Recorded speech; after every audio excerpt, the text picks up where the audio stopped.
So now I'd like to take a moment to thank our sponsor today. We do have a sponsor of this lecture, and that is Wright in Wisconsin. And the organization's mission is to promote, protect, and preserve the heritage of Frank Lloyd Wright, his vision and architecture, as well as the work of his apprentices, Taliesin Associated Architects, and like-minded architects in his native state of Wisconsin. This is a great organization. I hope you go to their website to learn a little more about them, which is wrightinwisconsin.org. And we're joined today by the president of Wright in Wisconsin, Brian Hannon. Brian, hello, thanks for being here. Hi, Heather. Thank you very much for this opportunity to join you today. We're very excited to hear about Nick's book, The Forgotten House of Frank Lloyd Wright, or Frank Lloyd Wright's Forgotten House. There we go. It's the Elizabeth Murphy House in Milwaukee, and we're very excited, and we very much appreciate him taking time out of his day to tell us about the book and his experience with the house. So thank you, Heather and Monona Terrace and Nick Hayes. Thank you. And thank you everyone for joining.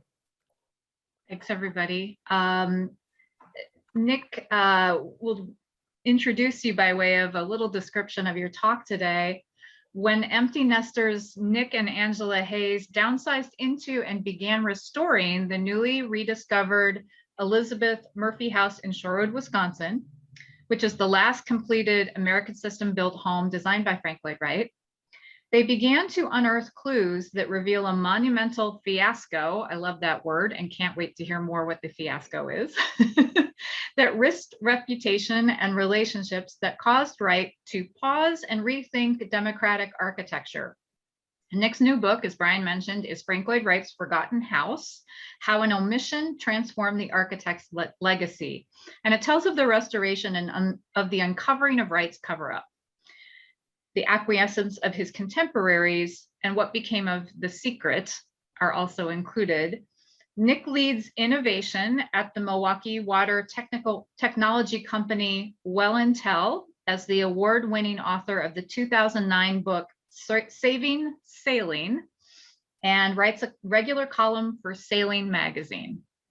Thanks, Nick. Thank you so much, Heather. I'm going to move my screens around and share a screen and then ask you to confirm that I've done it appropriately, and then we will get going with this. How's that sound? Look good? Did it all work? Brian is saying yes. Terrific. We're going to cover a lot of ground today, but before we do it, a couple of quick thank yous. We're grateful to friends at Wright in Wisconsin for sponsoring this event. Brian Hannon is a great friend to the Wright community. And of course, thank you to Monona Terrace and Heather Sabin for creating a space for these fun conversations. And a quick shout out to the University of Wisconsin Press, my publisher, whose talented team turned a goofy manuscript into a beautiful book. I'm really grateful to them. My plan here is to share the history of Frank Lloyd Wright's Forgotten House, offer up some facts about Wright's early ideas to bring houses with distinction and grace to the working class. If you're not familiar, Wright tried twice to design affordable houses, first with his short-lived American system-built homes, and later with certain Usonian designs, projects, and offshoots. Now today, we'll dig into why the first innovative program, the American system-built homes, or ASB for short, sometimes people say, why it failed, why the program failed, and what the key players took from the experiment. Now let me start by introducing you to the 104-year-old Elizabeth Murphy House in Shorewood, Wisconsin, as seen in 1929. Now she is today the very last American system-built home completed and was lost or forgotten for almost 50 years after being covered up by nearly everyone who touched her. But she is also surprisingly well preserved, and through a bit of archaeology and research to restore her, is today telling the dramatic story of the end of Wright's first foray into democratic architecture, which he hoped would bring beautiful but affordable houses in which the working class could experience the benefits of his organic design. Now, the Elizabeth Murphy House is a model A203, ASB model A203, It's a simple prairie-style, single-story cottage, carrying the influence of Wright's experiences while traveling and working in Japan in the beginning of the 20th century. Its first owners were known to have thought the home belonged in Tokyo, not in Shorewood, Wisconsin. Now, these elevations are the first two of 17 drawings done by Wright's assistant, Russell Williamson, who delivered these drawings to the builder, who would also receive lumber, brick, and plaster and completed windows and doors from Arthur Richards' lumber yard. Now, Arthur Richards and Wright had entered into an agreement to market these American system-built homes, and Williamson was the main draftsperson on the project while working in Wright's studio. Wright would handle all the design and specifications. Richards would sell and supply the homes. And in this case, in the case of the Elizabeth Murphy house, the carpenter contractor Herman Krause Jr. had been employed by Elizabeth Murphy, for whom the house is named, to build the house so that she could flip it. She was a speculator by trade. Well, not by trade, but at least in this case. But Murphy and Krause's timings were poor. Foundations were dug in April of 1917. Some of the supplies were delivered to the site, but just a few weeks later, Wright canceled the American system-built program altogether. Here is the record of that lawsuit from the Dane County courthouse. And he left Krause to complete a house without any architectural support. It was, I'm going to use the word fiasco here for you, Heather. It was to have taken 4 months to build this house. It actually took 28 months. And Murphy, of course, lost all of her investment in the property. So it didn't go well for all the players. Now, we'll talk more about that drama in a little while. Let's first look at the evolution of the Murphy house, the Elizabeth Murphy house, from steward to steward. And as you probably all know, every house changes a bunch over 100 years, and so has this one. Now, the first family to live here were the Kibbys. These are daughters Mary and Virginia, or Teddy Kibby, whose parents Alfred and Gladys bought the home as newlyweds. Before the girls were born in 1918, they responded to this classified advertisement in the Milwaukee Journal, and I'll read it to you since it's so difficult to read. It says, "Unique Shorewood bungalow, new and ready for occupancy, located at 440 Newton, originally designed by Frank Lloyd Wright, has open floor plan, living room, breakfast nook, kitchen, 2 bedrooms, wardrobes, and 2 coat closets, a large porch, electric light fixtures, hot water heat, stationary wash tubs, hardwood floors, stucco exterior, lot 50 feet by 135 feet, price $5,500, and importantly, terms extremely easy." It was a big ad and a big promise. Now, the Kibbys began to quickly adapt the home to their needs. For example, this is the earliest image we have from 1919. So they've just now moved in, and the image shows cedar shake on the roof and what's called pebble dash stucco on the exterior, which we'll talk a lot about in a little while. But in just 10 years, the house had a new roof.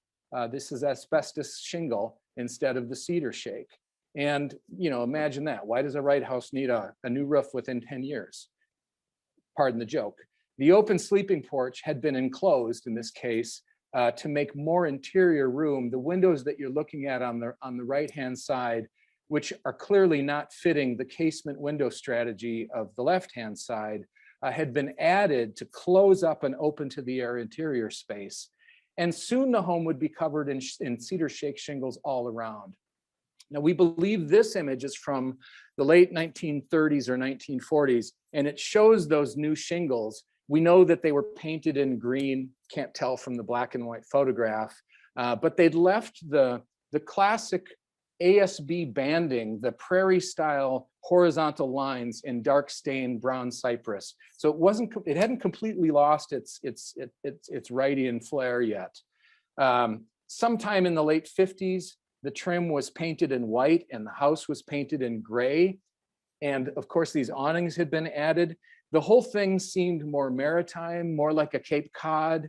The soffits and fascia were now covered in supposedly low maintenance aluminum, so they were white.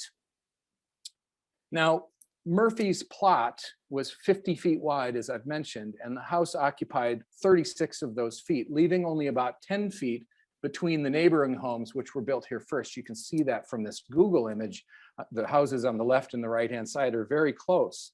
But by the 1970s, the automobile was ubiquitous. In this case, the then owner thought an AMC Pacer was the right choice for a car, and he needed a garage to store it. And so they petitioned the village and excavated a driveway and a garage under where there were only half footings supporting the porch side of the house.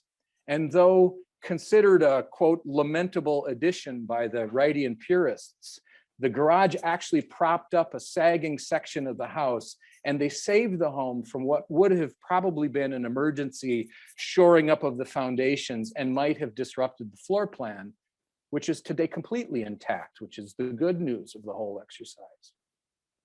Now, by the time Pat and Roger Wisielewski landed here, these are the folks who sold us the home was kind of a classic 100-year-old study in the layers of living.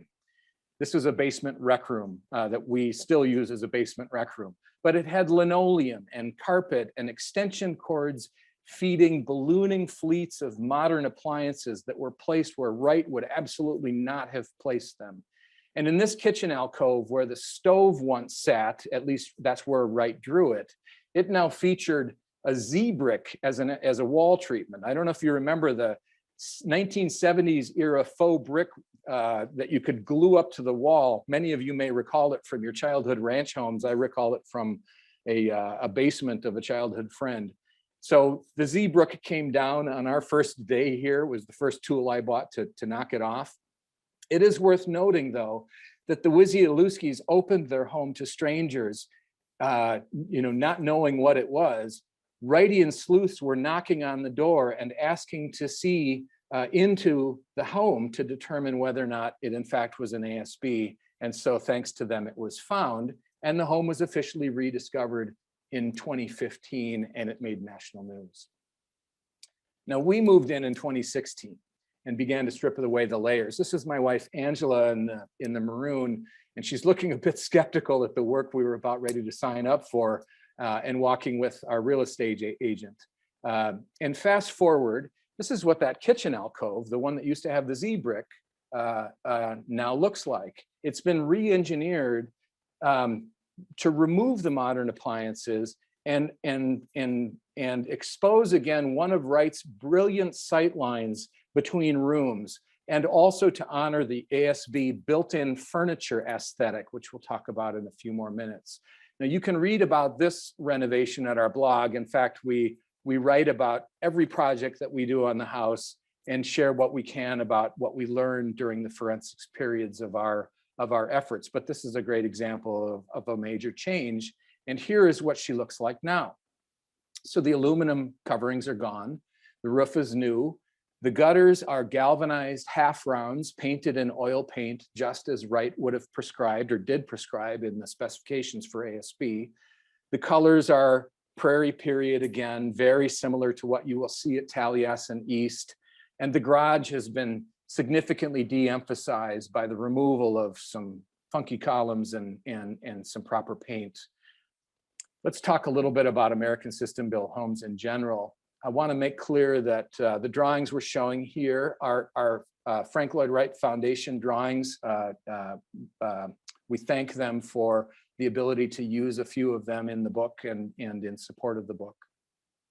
Wright and Richards expected great wealth from thousands of American system-built homes that would be sold all over North America based on efficiencies that they were finding or believed they would find in mass production and systematization. If you think Henry Ford and his quest to sell automobiles to everyone, well, Wright was thinking that if we build a factory, we can get houses sold everywhere, and we need to make that possible.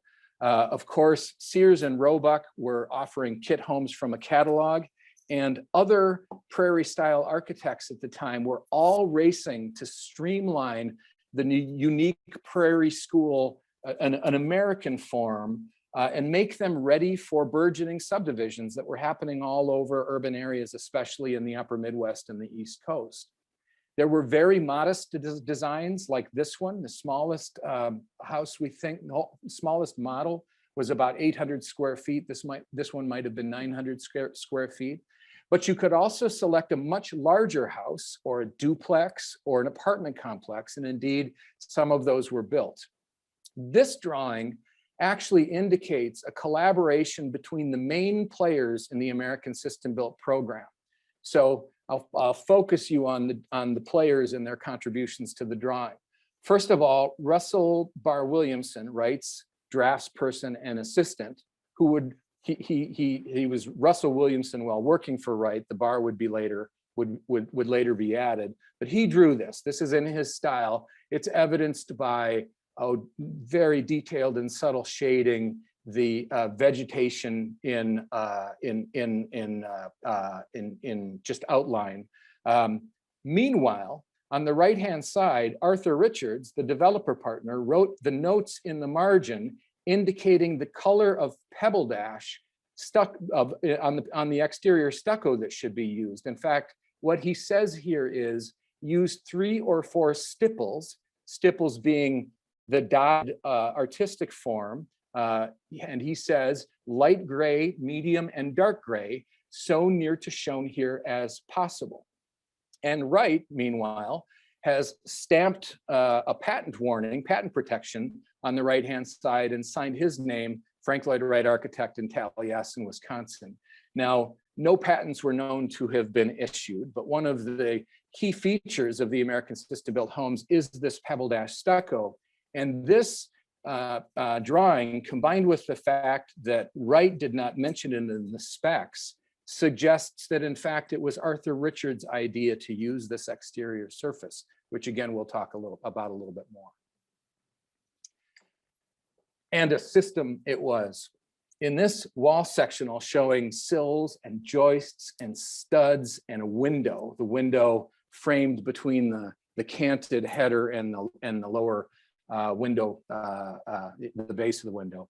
We can get a sense for the depth of planning and organization that went into these houses and into the program overall.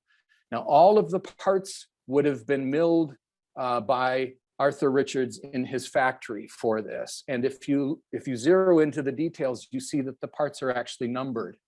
A piece of trim that begins with the number A, or the letter A, would actually be cut from cypress, and it was intended to be placed on the outside of the house where the cypress, the non-rotting material, would best be used, and it would be stained. Whereas a B part would be placed on the interior, and in the case of the Elizabeth Murphy house and many of the other ASB homes that were built, would be milled from birch. Now, in this house and in other houses, we can find these part numbers drawn in crayon on original stock, usually on the underside of the wood. So these two pieces are the header and footer of the interior framing of a window, and you can see a B3 and a B2. B2 corresponds to B2 in the drawing above. You can actually see the factory milling in the drawing where it attaches to the wall to ensure a proper fit. And you can see that milling on the inside of the piece that is down now and ready to be refinished. But the other thing you can read in this crayon is that whomever it was that was assembling the kit for this house at the factory knew that 60 feet would be necessary for the part B2 for that home. And indeed, they marked it on one end of it. And when it arrived at the job site, the carpenter contractor began to place it as shown in the drawing. So it really was a system. And Wright told of formative childhood experiences that would inform systematization. For example, in his autobiography, he talks about Froebel's blocks that were given to him as part of kindergarten training or by his mother. And Froebel blocks, informed his or created a vision for him to start thinking about the shapes that would go into his architecture.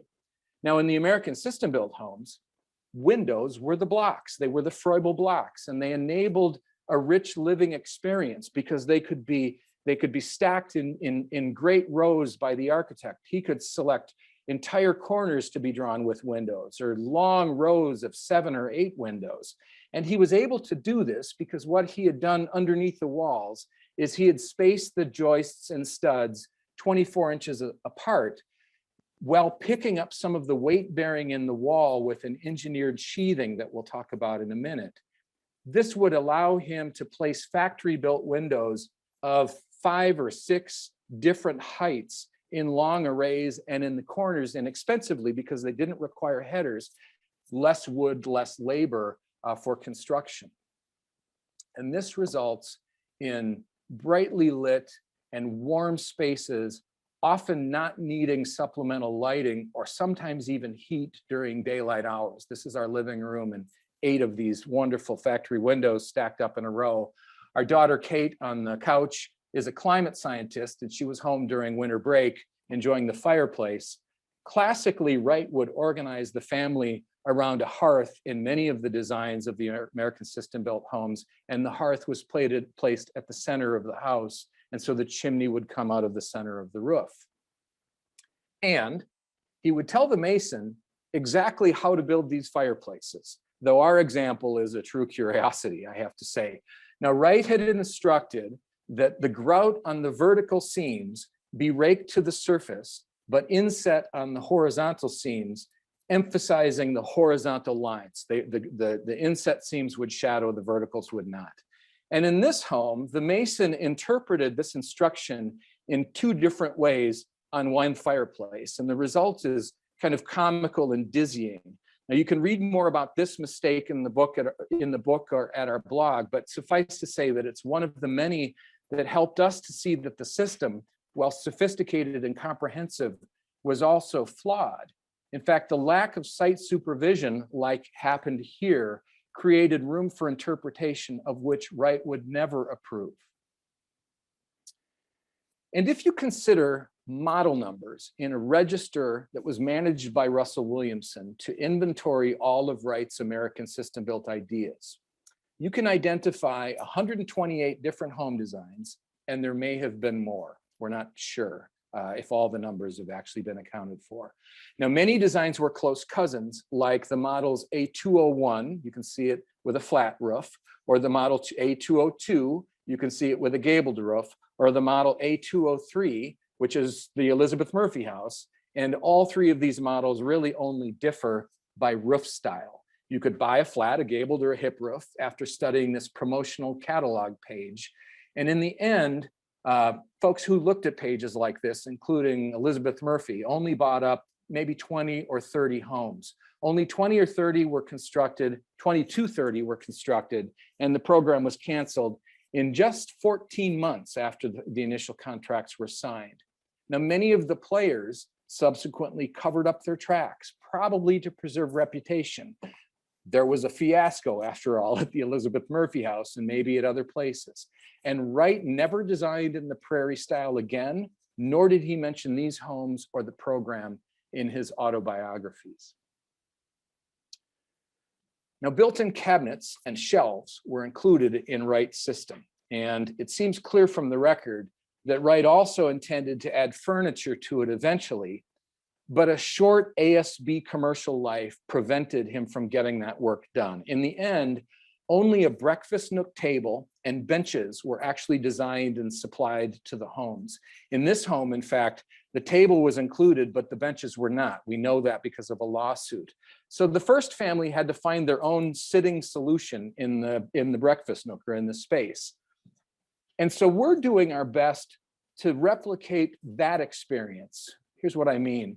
We've got an approximate replica of the table, and then age-appropriate chairs that may not carry the aesthetic in as much as they suggest the realities of a starter home whose design isn't quite finished by the architect. In other words, our restoration includes restoration of the mistakes, since they are historic too. And the Kibbeys, remember the original family to move here? Their legacy is felt today. Now here you're standing in our sleeping porch looking at the pebble dash stucco and the exterior finish that once covered all of the exterior of the house that, as we mentioned, was probably Richard's idea, not Wright. Most American system-built homes were finished this way. It was cheap and uniform and didn't require a mason to supply. but it also failed fast in winters since the stucco and the engineered lath underneath it moved differently during temperature change. The Burnham block, which are the prototype American system-built homes that you can tour on the south side of Milwaukee, were all 6 of those homes were covered, as we understand it, within about 15 years. And so was this one. Now, this example of pebble dash is here because the windows were added to the sleeping porch almost immediately to make more living space for Alfred and Gladys and Mary and Teddy and their grandmother who lived with them for a time in this tiny 960 square foot space. And as a reminder, this image from 1929 shows the pebble dash stucco on the exterior. It really was a lovely look, but it couldn't stand up. And in fact, we can find the pebble dash under the house during our renovations. Here you can see up in the upper right-hand corner, Aaron is working on scaffolding, and we've pulled down some of the cedar shake shingles to restore the branding of the American system-built homes, which is a grill, which I'll point out to you shortly. But underneath the shingles is pebble dash stucco, though it is badly damaged from nail holes and nailer boards. And if you head up to the roof and remove shingles from the chimney belvedere, the faux box around the chimney to make it look large in the prairie style, you find the pebble dash here. Again, not salvageable, but certainly informable. Here's why it failed. This finish was really experimental. If you ever happen upon a home built of stucco, traditionally where you see it deteriorating, you'll find lath that looks like a bit of a ladder or a fence turned horizontally. Boards are nailed up and then the stucco is pressed into the boards and the stucco weeps around the edges and clings onto the back of the board, and that's how it stays on the wall. This factory buildable or factory millable profile was an invention of a Chicagoan named Burkett in the late 1800s. By milling a tongue and groove board that could be nailed up to the studs with these trapezoidal slots into which the stucco could be shoved, you could use less stucco and you would get some weight bearing out of the wall because the tongue and groove boards would provide that. It was a fabulously strong structure until you add temperature, because what you can see here is that this cannot move anymore due to the fact that the nailed sheathing is now tongue and groove held together and then effectively encapsulated by concrete, and the wood and the concrete will expand and contract at a different pace, thus creating failure early and disappointing lots of folks. But experiments exist in many other places of the house. It wasn't just on this exterior surface. So this is a precursor to plywood. Plywood had been invented, but it wasn't at commercial scale at the time of the American system-built homes. And Arthur Richards is putting together machinery in his factory to create inexpensive sections of lumber that can be used. So here what we see is our 2 layers of birch laminate on an end-grained exposed piece of pine core. A precursor to plywood, a way to get large sections of doors shipped to the site.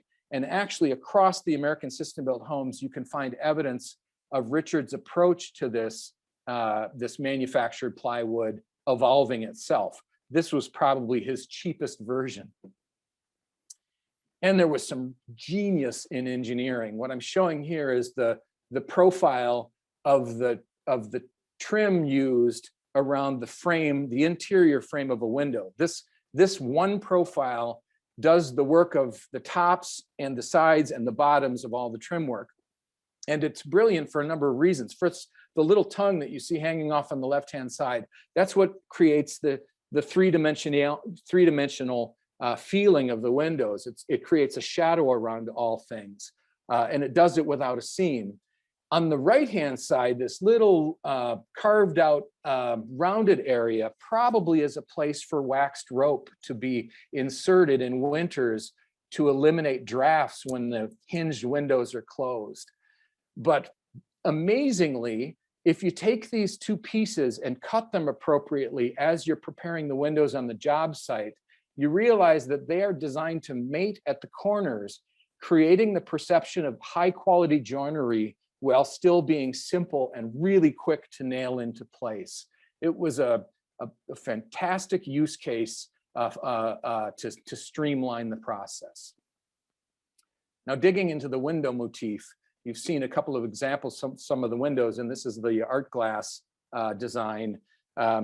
When we first moved in, we thought, when you read the cursory Wright discussions, art glass is often in a motif from nature, like a tree or a flower, and you'll learn that grade schoolers come through and they'll identify a tulip in this design as an example.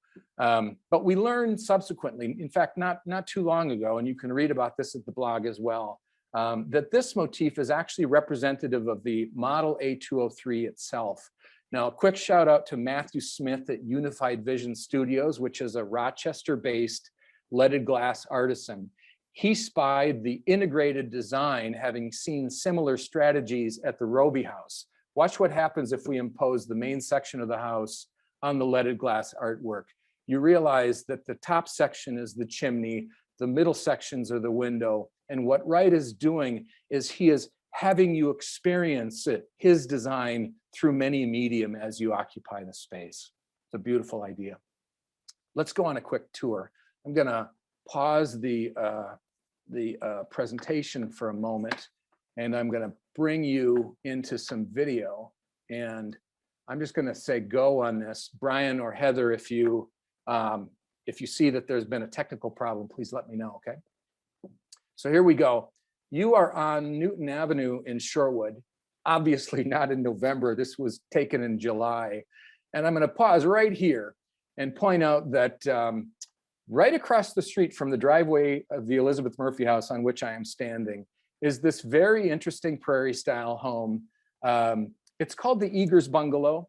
We're going to talk about it for a few more minutes, as an important clue to our mystery. The current owner of the Eagers Bungalow is a Packer fan, so that explains the green. We'll come back to that. I just wanted you to see that it's across the street.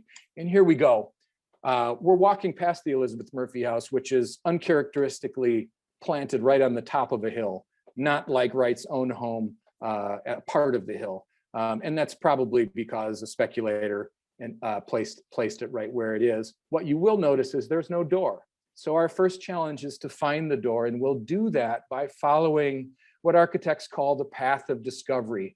This is I have to search for how I'm going to find the doorbell and find my hosts. So it's going to take me a little work to do that, but along the way, I'll have a bit of a centering moment. I'll focus on the house itself. I'll try to study its features and its details. By the time I get to the door, my mind is clear. I've done my job. I can go ahead and enter. And here you'll see that the door is actually really deeply hidden. It's up 6 steps, and you have to pass through a very narrow passage, and it's kind of mysterious. You know, you can see the ceiling in this space. Know that this door actually wasn't here. This was just an entryway into the front porch that you've just entered. But now that you're in the front porch, you're not drawn to look at the porch, you're drawn to look outside. A great connection to nature is made almost immediately because of the gardens next door or outside. This is our sleeping porch. This is where Wright intended folks would place a bed and sleep on cool Wisconsin nights. Recall that in 1915-16, as he's designing this home, tuberculosis is raging, and the idea is to get fresh air. But it is windowed in, as we've talked about already. These are the original art glass windows carrying the motif in the bubble glass that would have been the first 5 that you would experience on the front wall of the house, and also factory built in long form. We'll now head for the actual front door, which looks a lot more like a front door and is next to the outdoor light that would be on for Halloween candy seekers or off, not if we're not home. We'll enter the front door, And you'll see that we're heading now through another exercise, another compression and then release. This time the compression happens from the wall on your left, and there's a little bit of confusion. We're not quite sure, where we're heading. This is a mysterious space that we can't see, so we must continue down this adventure until we get to this spot in the home where very obviously we are going to turn left if we're extroverts and right by the low ceiling if we're introverts. We're going to pretend we're all extroverts and turn left. We're drawn to do that because of the dramatic differences in ceiling height that happen right at that decision point. We'll look back a second at the path of discovery and the compression and release that you've experienced twice, and then move back into the living space. And you'll realize that what you're now experiencing is an open floor plan where the living and the dining areas are connected and modular. So the living area has this hearth at the center. It has this pathway back to the intimate areas of the house that is suggested by ceiling height. At this location, we can look in all directions out the windows, north, south, east, and west, seeing our neighbors, seeing the street or the backyard. And the breakfast nook, where the table is butted up against a shelf, is expandable into the living section. If we were to have 4 people eating at this table, we'll leave it as it is. But if we have 12, we pull it into the living space. It was a small apartment, open concept, if you will. Built-in cabinets are exactly as Wright drew them, including with our art glass motif in parts that in drawings that were directed to Herman Krause. As you head into the kitchen, I'm going to point out that the kitchen cabinet uppers are original. The lowers are not. You can tell that from the finish details. We plan to correct that as our next project, and we'll write about that on the blog as you see it. But the kitchen is very much a U-shaped open floor plan. When a fridge was in this space to the right, it seemed small. When we took the fridge out, we realized that it's a much more utilitarian and useful kitchen space with a close connection to where people are eating and to where the kids' bedroom is, if you can imagine. As we head down the hall, the ice box used to be in those cabinets, and up the back door came the iceman to deliver the ice. Someone went downstairs to deliver the coal to heat the house. That's the passage to the basement. And now you're in the hall with its low ceiling, which is the place where you get quiet in this space. This is the intimate area: closets, the bath, 2 bedrooms, very closely connected. Even acoustically, the house is quieter than the rest of the space. And so your mind is really calmed as you move through here. The bedrooms are very small and utilitarian. The master is only 2 feet larger than the kids' room, but both bedrooms have this, we like to call it our big screen television. These 3 beautiful windows heading into the garden. We'll take you on a quick tour of the garden so that you can see the way the back of the house really rises from the earth and yet still provides it a shadow and a place of protection. It's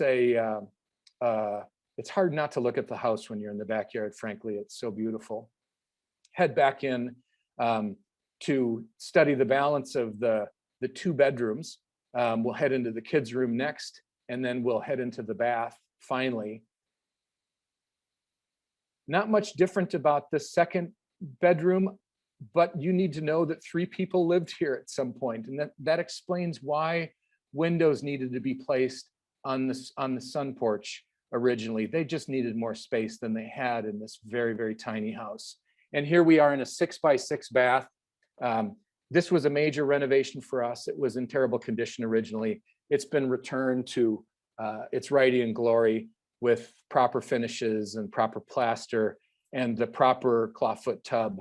We found an example on Craigslist in Sheboygan and picked it up as part of our renovation.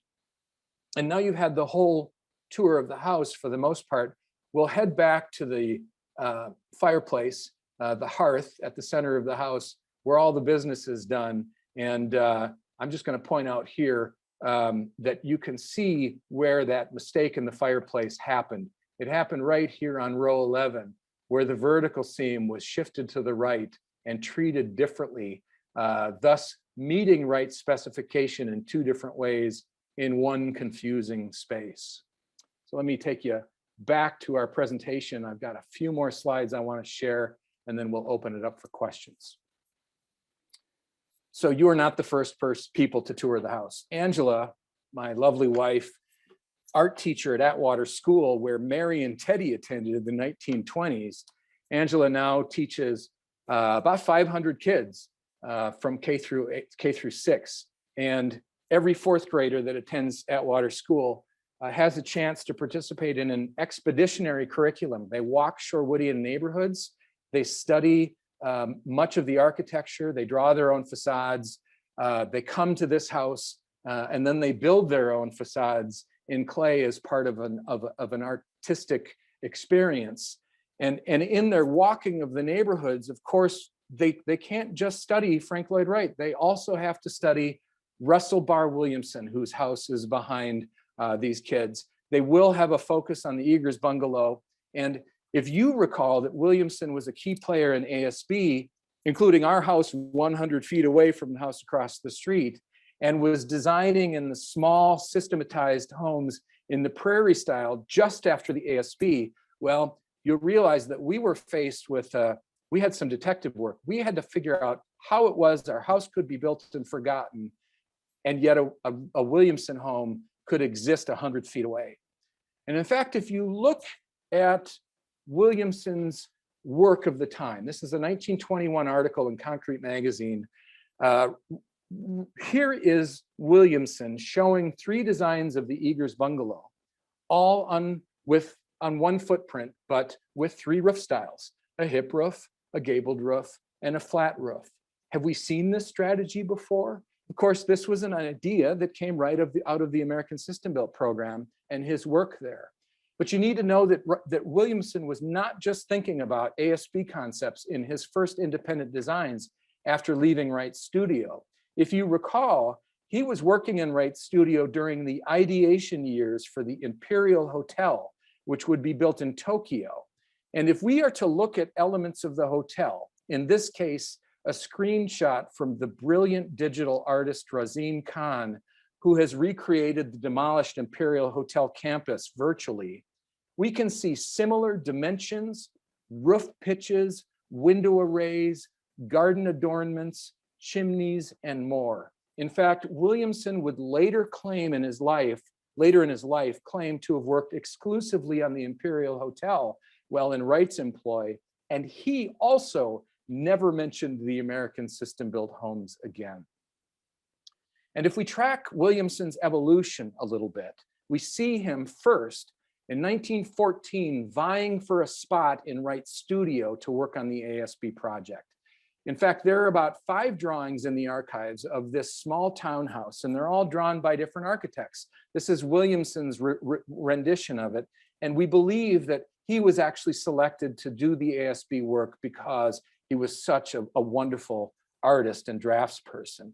And he indeed became the main ASB draftsperson, and he began doing the construction drawings for Frank Lloyd Wright on the project. He worked for a couple of years on building out these instructions for at least 28 of the 128 visions that Wright had.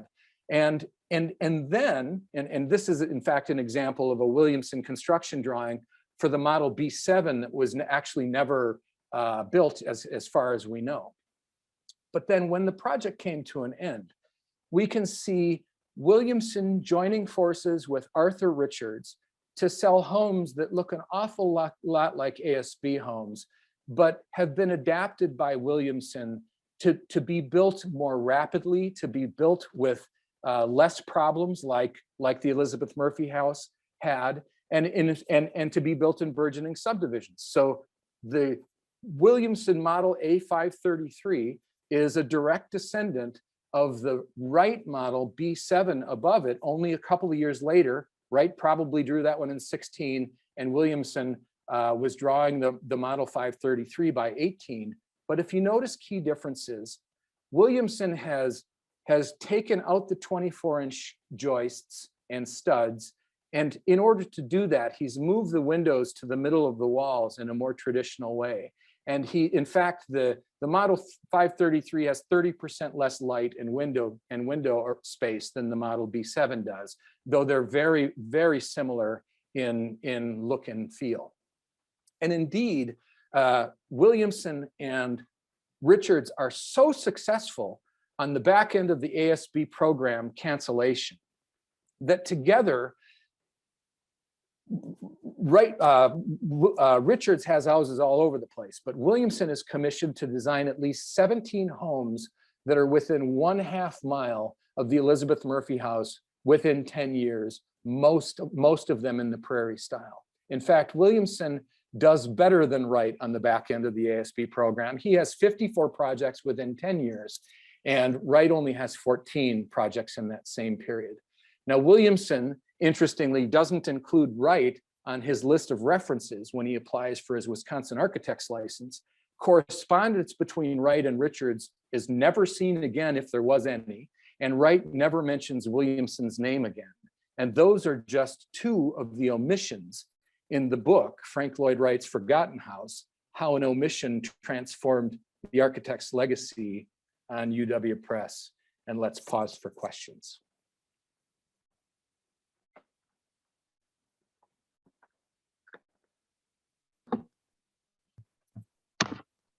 Nick, that was terrific. Thank you. My pleasure. I have to ask the burning question, which is, did an AMC Pacer save the Elizabeth Murphy house? You bet it did. That's Because a great question. That is maybe one of the only things it has going for it. You bet. They needed to keep that thing garaged, and they made a place for it. That's fantastic. We do have some questions. Right. And I will say, I don't know if he's still on the call, but Mike Lillick, who's the administrator and curator of the Burnham Block ASBH houses in Milwaukee, if you're there, Mike, and you'd like to communicate by chat or some other way, we do have a question about how your house, Nick, compares to those properties. So I'll put that out there and look for something from Mike. Yeah. Great to have Mike here. Mike is credited with writing the final report that revealed the Elizabeth Murphy house, for example. And his mom was the real estate agent that sold it to us, if you can imagine. It's a small world. Oh. So yeah, so very small world. Here's how I think about the differences. The Burnham Block in Milwaukee was the pilot program for the American System Built program. It was commissioned by Richards. Bought Wright's drawings. He bought 3 of them, as I understand it, duplex and 2 single families. Built 6 versions of the house on a block that he owned and planned to develop, and used it as a showcase of the American System Built homes. But they also, in that showcase, used it to decide what to keep and not to keep in the commercial designs. So one of the interesting things that we know about the commercial American System Built homes, that is the homes that were built after the Burnham Block and once a contract was signed to build them from factory stock, we know that there are many elements in the Burnham Block that didn't make it into the commercial designs, that were scrapped for whatever reason. And we know that there are many elements in the commercial designs that don't exist in the Burnham Block. So prototypes and their progeny are never the same, is the way I think about that. And the thing that, yeah. Pardon me for interrupting. I do see that Mike is with us. Great. So it's just a matter of making this technologically possible. Great. Well, let me jump in on that and say that we, as American System Built homeowners, have built a little ad hoc group, and we would love to work closely with the folks at the Burnham Block to do exactly what I described, which is look at the differences between the prototypes and the commercial projects. So Mike, if you're here, raise your hand and say, yes, you want to join our group. We are working on that. Sounds great. This is a simple question I can ask in the meantime, which is, Nick, several people wanted to know where your refrigerator was. Ah, I'll share a screen and I'll show it to you. It's in the slides. Let me go back to the proper slide. Let me make sure that I'm sharing. And I'll point it out. It is right here. I think you can see that. So what we did is we eliminated the tall refrigerator in the alcove, and we went to 2 sets of drawers. So these 2 stainless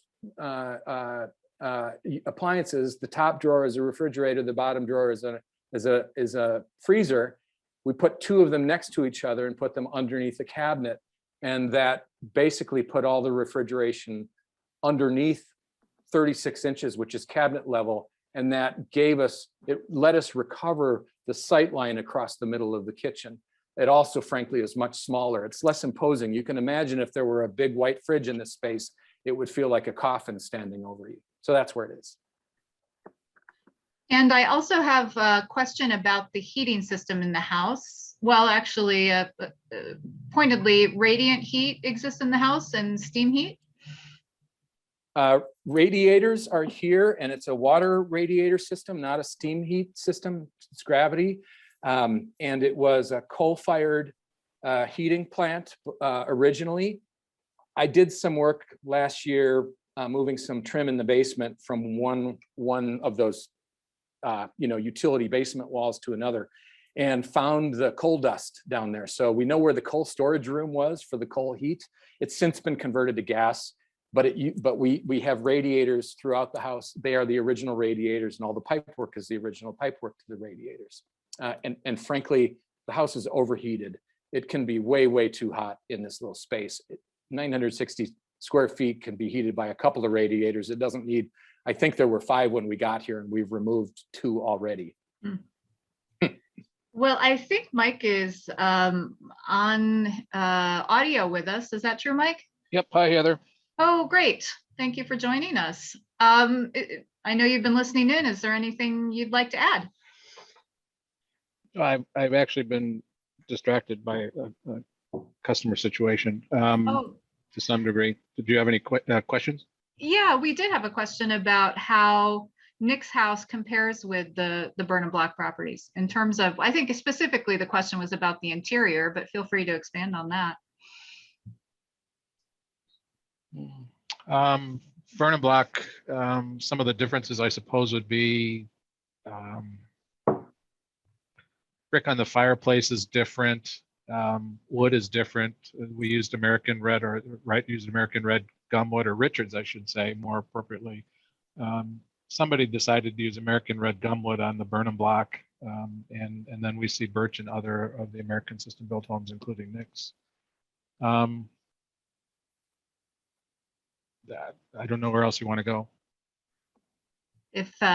If someone who asked the question would like to follow up in the Q&A prompt, they certainly can, but no, I appreciate that. You know, I've got a couple questions that ask about Nick's location, and frankly, I don't know the answer, but I would not reveal it out of respect for your privacy, Nick. But I would point to certainly the Burn and Block properties as being open to the public as a way to experience this kind of house. So maybe Mike, just status on when you're open at this time? Yep, we're still limited schedule, but we're open a lot of Saturdays in the cold months, twice a month, and then in the summer months, this summer from May until I think through October, we were open all Saturdays. Depending on what the pandemic does, if it recedes more or we have an opportunity, we'll open more at some point. We hope to get back to 3 days a week, Thursday, Friday, Saturday. Wonderful.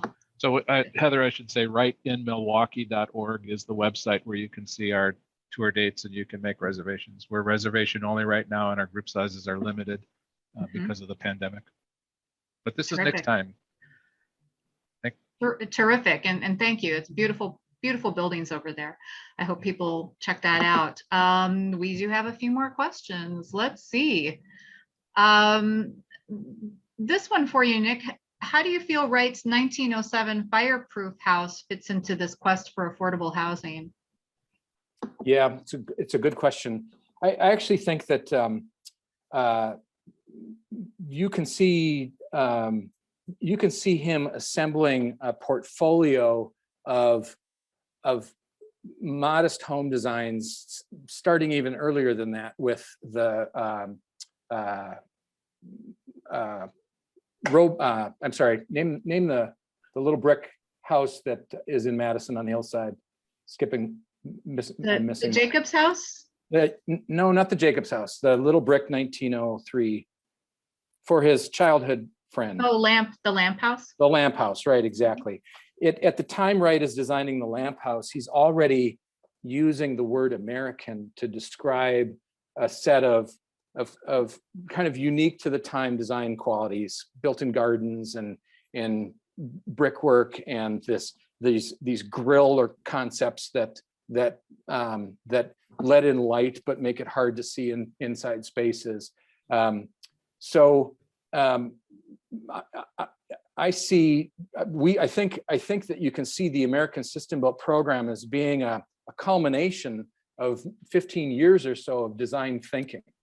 And by the time he gets to the end of the 15 years, the thing that he's doing is he's architecting the systems part of it. He's talking about windows from a factory, and he's talking about parts and pieces that are all exactly the same that can be interchangeable. And he's done that as an evolution from these modest house footprints, including the lamp and the fireproof house.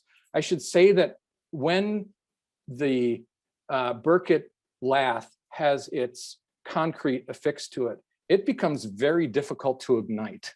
And frankly, many of the American System Built homes even had asbestos as a filler on the exterior walls in the concrete that was used on the outside. So you can make an argument that he was talking about fireproof even in the ASB program. That was just an extension of the whole exercise. It's a theme within his design, just like American is a theme within his design. I should say there might be one other thing to bring forward. When Wright got to the end of the American System Built program and decided effectively to park it and never talk about it again, he also never used the word American to describe any of his architecture. So his omission was complete. Interesting. Yep. There are a couple questions about the basement of your home. Is it as it was? What could you say about that? Yeah, it's a neat basement, actually. Surprisingly, a lot of people think Wright didn't like or build basements, but this house has a beautiful, useful basement. I've got a great tool shop. My wife has a lovely kind of sewing room with utilities. You know, the house is so small, and it has one 6x6 bath upstairs.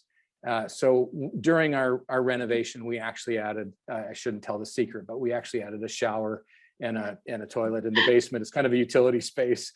And there's a rec room down there so college kids can come home and stay. It's actually a beautiful place to escape. We don't take many people to the basement on tours though, because it looks like everyone else's basement. Got it. Thank you. There is a question about, the question is, why are two of the windows on the front of the house appearing thicker?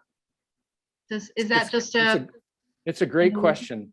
Yeah, it's a great question. So every exterior window in this house in the 70s was pulled off and replaced with double pane glass. It was part of the energy. It was in response, we think, to the energy crisis at the time. And the frames were lost. It's one of the great problems with the home. We don't have opening windows where we wish we had them. The thicker frames are actually openers that were added later on because they wanted some airflow in the house. So our next major project is a major window restoration. We actually have worked with historians and architects to come up with exactly the right build process to put back in a mortise and tenon hand-built casement window. We'll use double pane with the proper hinges, with the proper flat screws, with the proper closing hardware and all the latches. We have one of those prototypes on our back hallway now. And over the next 2 years or so, you'll see Wright windows return to the outside of the whole house. The only original windows in the space are the ones that were not on the outside because they didn't leak cold air. Sure. Those are the ones that you see right behind me, the 5 windows between the living areas. Thank you. Just a couple other questions. There is a question here about were there any unique construction details regarding the installation of electrical wiring, receptacles, etc.? Yeah, that's a neat question. So Wright's own home in Oak Park is much older than this, and it didn't have electricity when it was originally designed. So he had to retrofit his own home with lighting. These American system-built homes were all designed to be lit right from the get-go. And electricity in homes like this was just then coming online. So he had to do a lot of thinking about how he was going to get it done the right way, and frankly, in a safe way. He used knob and tube wiring, and he did it mostly through the interior walls of the home so that he could prevent condensation and keep any sparking or arcing from going on. Some of that knob and tube wiring, at least the evidence of it, is still in this home. We can show it to you. I think there's one outlet and one light that's still powered by that. The rest has since been replaced. But the interesting thing about it is that he wanted to make the contracting work of wiring inexpensive. So most of the lights are pull chain. The original lights were pull chain sconces on the wall, as opposed to a light on a ceiling and a switch someplace else, which would require much more sophisticated wiring. So this house, I think, had 8 sconces on the wall. None of them are here, except for the original one right behind my head, which is probably not of his design, though we have the scars on the wall where the sconces once were. So that's another project we'll execute. We'll put them back. I don't know when I get to retirement, sometime then. Warren-esque, are those beautiful wood floors original, and who did the restoration work? They are, and we don't know who did the main area of the home because it was done before we got here. But I'd like to tell 2 stories here. The first is the bedrooms and the kitchen were all linoleum floors, and the very first thing we did, besides removing the Z-brick, was remove those layers and refinish it. And I did it with a friend. We matched up the well done restoration in the main area of the house, so it looks beautiful. But I also want to speak to the floor in the room that I'm sitting. This is the porch, remember, and it was designed to be outside. So it has a cypress floor, and the cypress floor was painted. And when we first arrived, it was carpeted, and we pulled the carpet and we found the original layer of paint. There was one, and it was an olive green color, and it was almost 100% lead. So the very first thing we did was encapsulate it and then return it to its original color. So now you see the porch as Wright designed it, and it's just a lovely space. It feels like you're in the woods when you're in this room. Oh, great. Yeah. Just a couple more here. I will say last call, and we do use the Q&A function on our webinar for communication purposes. So if you had sent me something through the chat, I would not have seen it. What metal is the caming made of in your arc glass windows, Nick? Do you know? I would jump out and say lead, but I don't know for sure. So I'm not going. I don't know. It's a great question. We've only had to repair 1 pane of glass in the art glass that remains in the house. I'll ask the guy who did the repair how he did that repair, and if that question wants to float to me in an email, that's just fine. I'll get back on that answer. Terrific. Someone is making a comment that she wonders if she got a quick glimpse of Iroquois casual dishes. She did. She got the Iroquois, not only the Iroquois, but the other Russell Wright, famous Russell Wright design. My wife was a collector of Russell Wright before we moved into the house, and you cannot believe how well it works in this space. Perfect. We have both the casuals and we have the dinner in 2 colors that really work with the house. It's just amazing. But I have to say that Russell Wright has really terrible coffee cups. So we have some Frankoma coffee cups that work with the Wright as well as the Russell Wright in the space, and that works out pretty well for us. Perfect. I can envision that. Yeah. Yeah. This might be a good one to go out on, which is more of a general question. Barbara asks, where should I look for more background on the ASB project? There are a number of resources. First of all, maybe the most important book written about ASBs in general is probably out of print, but I think Mike has a few copies at the Burn and Block. It is Shirley Dufresne MacArthur's book from the early 80s called American System-Built Homes in Milwaukee. And it is really the reference material. I also would highly suggest, if you're in the Milwaukee area, that you visit the UWM library and read about Russell Barr Williamson and his life in Juanita Elias's master's thesis, which I think is called Russell Barr Williamson, an Architect. Certainly, if you search on those words, you'll find it. There's only one copy that I know of, and it's in that library. But Shirley Dufresne MacArthur used much of Juanita Elias's work to do her own research. Juanita wrote in the 70s. I want you to read my book, frankly. I think that the fact that Frank Lloyd Wright did not talk about this program meant that historians have been guessing about it for years and years and years. And the reason he didn't talk about it is he didn't want anybody to know about it. And he was, you know, the house was lost in part because it was easy to lose all of the American system-built homes. You could make the case that Wright actually wanted them all torn down, that he didn't want any evidence for American system-built homes because he was afraid of what they had become as the program had evolved. So he didn't like, he softened a bit at the end. He exposed one image late in his life, but he never, ever acknowledged them. And that means that the history is very spotty, and that's the hole that I fill in my book. There's another book that's come out recently called This American House, which is also written by homeowners of an American system-built house called the Delbert Meyer House. That's available on Amazon. I think that was just released maybe a few months after Frank Lloyd Wright's Forgotten House, and it does a nice job of inventorying all those homes that are still known. I think they have pictures and drawings of what's extant in the private homes.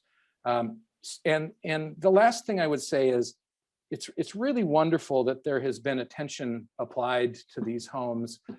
Credit Mike and the Burn and Block for doing a lot of the unveiling or the revealing of the ideas. We still don't know everything about it. We don't know, what Lloyd Wright's responsibility was in this project and how he felt about it. There's a home up in Sauk City, I believe, that is thought to be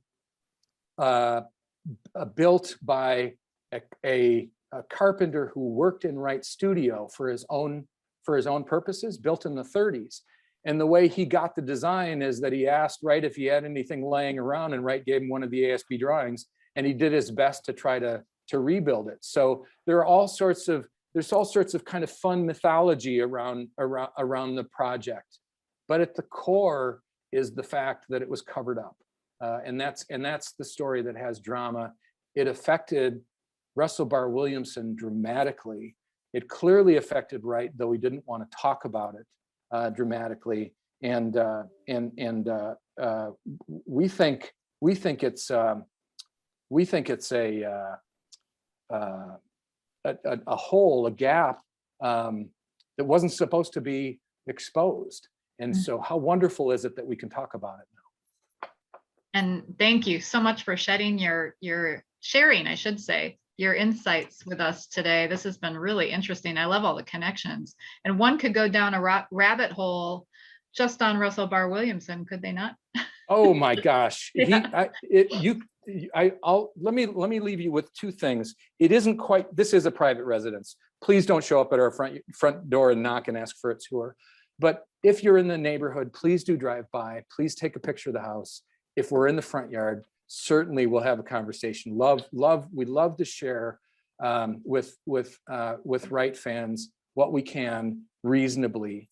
While you're here, there are 17 Russell Barr Williamson houses to spy, and they are glorious. In total, they deserve, in my opinion, National Historic Registry status because they are spectacular. That was the focus of Juanita Elias's research. And you can do that in an afternoon in Shorewood, Wisconsin. And if you see me mowing the lawn, we'll have some fun.